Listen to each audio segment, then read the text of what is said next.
Hey everybody, welcome back to the channel. My name is Jason and the channel is The Everyday Card Collector. Brief rundown on what I've got going over the last couple days. Friday I missed the episode of Beyond the Cardboard. Didn't get a chance to shoot the video. Spent some quality time with the family, so that one kind of just fell to the wayside and didn't have a shot to get it done and get it posted for you guys. So that'll be coming next Friday. So there's going to be a gap with that series of videos. Obviously, nothing got posted on Friday. And then had a pretty busy weekend in general with the family. But I did get the chance to go to a local card show this morning. I got to go with a couple of friends, which was awesome. I got to go to the show with Steve from Vintage on Vintage and Mitchell, White Sox fan and card collector. So the three content creators, us three content creators got to do a show together.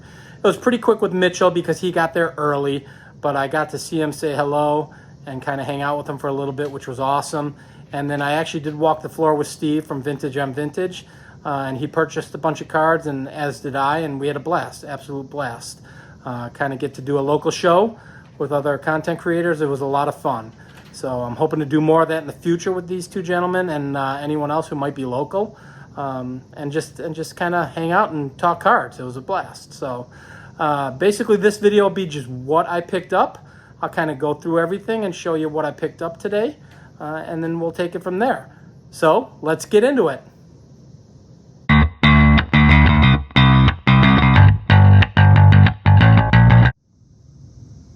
All right, so as I mentioned, went to a show this morning, got to hang out with a couple other content creators, which was an absolute blast. I've met Steve from Vintage on Vintage at Strongsville. We've chatted in the past on each other's videos, but I knew he was local and had an opportunity to meet him at Strongsville, the Strongsville show, and we just got together fantastically, had a blast there, and said that we got to get together next time locally when we could. So this show was coming up, and we got in touch with each other and kind of last minute got together to do this show. Mitchell is another local content creator, and when I say local, to the Chicagoland area. Both of these guys have great channels.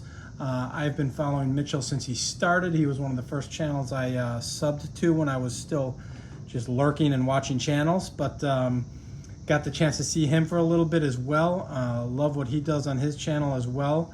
So got his number, got a hold of him, and we were able to just kind of hang out, the three of us, for a little bit.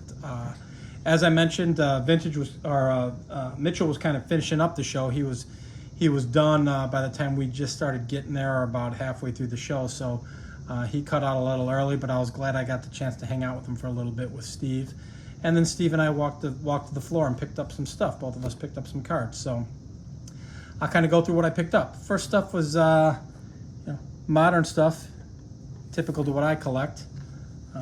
I guess you'd call it junk wax era stuff, but I did not have either of the Hoops David Robinson rookie cards.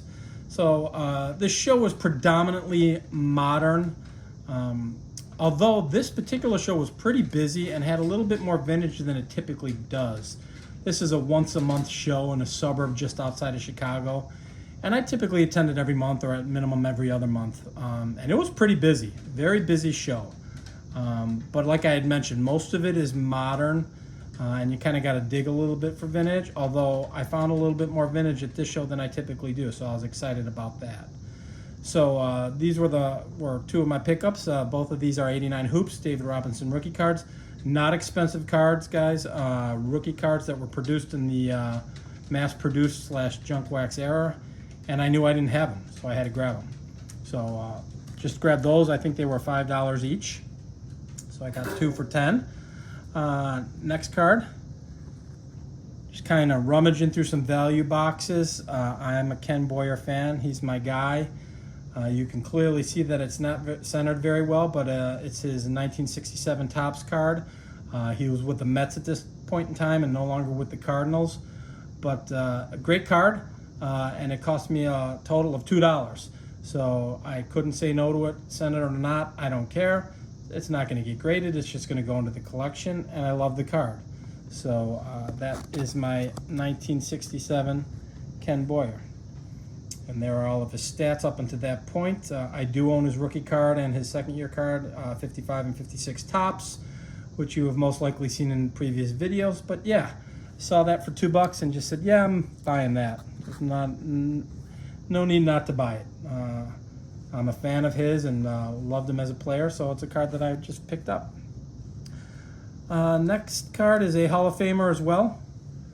71 Topps, Jim Kaat, and pretty decent shape for 71. And we all know that there are chipping issues because of the black borders, but this one's pretty clean. You can see some chipping on the left edge and on the bottom edge, but this was $5. This card was $5. So for $5, Hall of Fame, 1971 Topps, difficult set, pretty clean. It was a no-brainer for me to buy, and I just had to get it.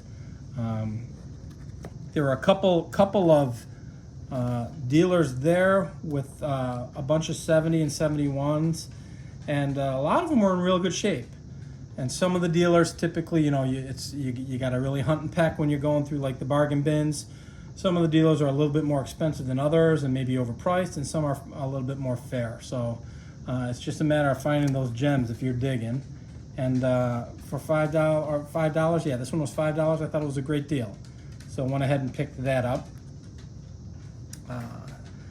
This is a card that got real expensive at one point in time and kind of come back down to earth, but an important card to me because it's a Hall of Fame rookie card, and it's a St. Louis Cardinal. So Ted Simmons rookie card, 1971 Topps.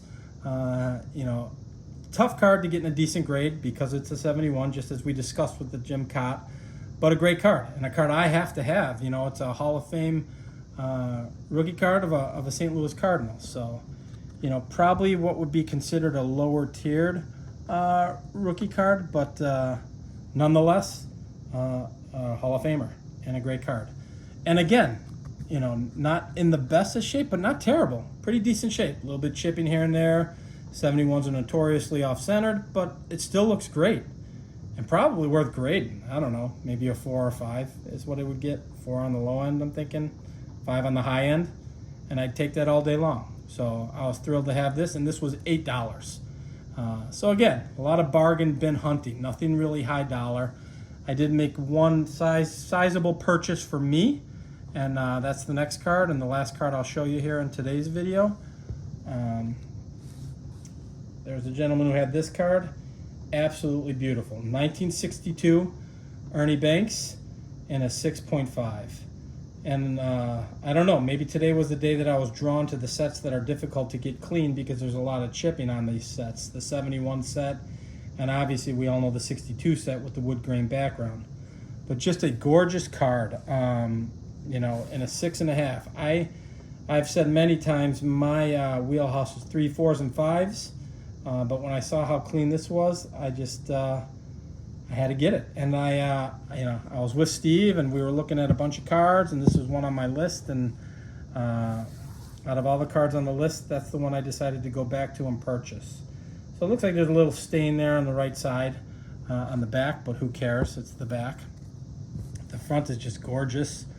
Again, for a 62. There's a couple little print marks, it looks like one on his neck and one just below his ear, but centering's pretty good, and the edges are fantastic for a 62 Topps. It's just gorgeous. And Ernie Banks, as I've said many times, does not have a lot of bad cards in his run, so it's just a fantastic card to have. Got a great smile, young Ernie Banks, so perfect for me.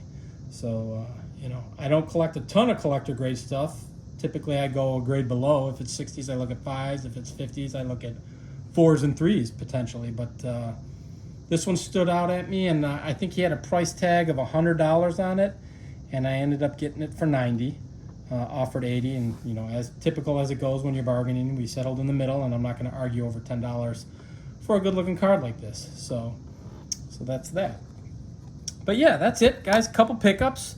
Haven't done a video in a little while, so I figured I'd get this one out there. Was excited to go to the show. As I mentioned, no Beyond the Cardboard last Friday, obviously, so there'll be one this week. And then I got a couple other things planned that maybe I'll discuss in future videos here this week. I got a couple things coming in the mail. I'd like to show those when they get in, and we'll take it from there. But that's all we got, guys. Local card show, had a blast with some friends. That's a perfect Sunday in my world. So enjoy this kind of content. Please feel free to like and subscribe. And until the next video, we'll talk then. Thanks, everybody. Bye-bye.